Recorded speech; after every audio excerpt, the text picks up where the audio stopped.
మొన్న పెళ్లికి పోతే కాంగ్రెస్ లీడర్లు కలిసిండ్రు. ఏం చెప్పుకోవాలన్నా మా ముఖ్యమంత్రి మాట్లాడితే మేమే టీవీలు బంద్ పెడుతున్నాం, పిల్లలు ఏడ ఖరాబ్ అవుతారో అన్నారు. ఆ టీవీ ఛానల్ అన్నా మారుస్తున్నాం, టీవీ అయినా బంద్ పెడుతున్నాం. ఇట్లా మాట్లాడితే ఎట్లా అని చెప్పి ప్రజలు అంటున్నారు. అన్ని అబద్ధాలే, మా నోరిప్పితే అబద్ధాలే. హైదరాబాద్ కంటే 3 దిక్కుల సముద్రం ఉన్నదట. ఉన్నదా?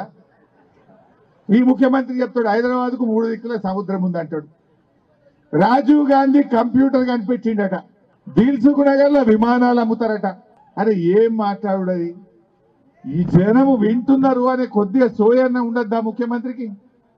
ఏది పడితే గదే మాట్లాడతాడు, అన్ని అబద్ధాలు. అయినా ఎవరు మాట్లాడతారు అట్లా? పని చేసేటోడు మంచిగా మాట్లాడతాడు.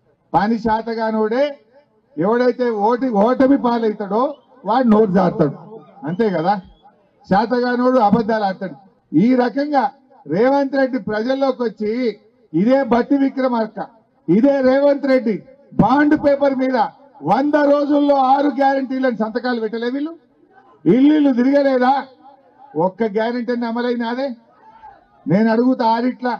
మొదటి గ్యారంటీ మహిళలకు 2500 వచ్చిందా? రెండవ గ్యారంటీ 15,000 రూపాయల రైతు బంధు వచ్చినాదే? వచ్చిందా? మూడవ గ్యారంటీ అందరికీ డబుల్ బెడ్రూమ్ ఇండ్లు ఒకటని వచ్చిందా మీ ఊర్లే? నాలుగవ గ్యారంటీ విద్యార్థులకు 5 లక్షల విద్యార్థి భరోసా కార్డు వచ్చినాదే? ఐదవ గ్యారంటీ అవ్వా తాతలకు 4,000 పింఛన్ వచ్చిందా? కేసీఆర్ 200 ఉంటే 2,000 చేసిండు, వీళ్ళు ఇచ్చిండ్రా? అంటే ఒక్క గ్యారంటీ అమలు కాలే, మాటలు మాత్రం కోటలు దాటుతున్నాయి.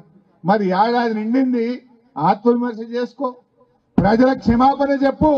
తప్పైంది, మిమ్మల్ని మోసం చేసినాము, 100 రోజుల్లో 6 గ్యారంటీలు ఇస్తామని చెప్పి 350 రోజులు నిండినా గ్యారంటీలు అమలు చేయలేదని తప్పైందని తెలంగాణ ప్రజలను క్షమాపణ కోరమని చెప్పి నేను డిమాండ్ చేస్తా ఉన్నా.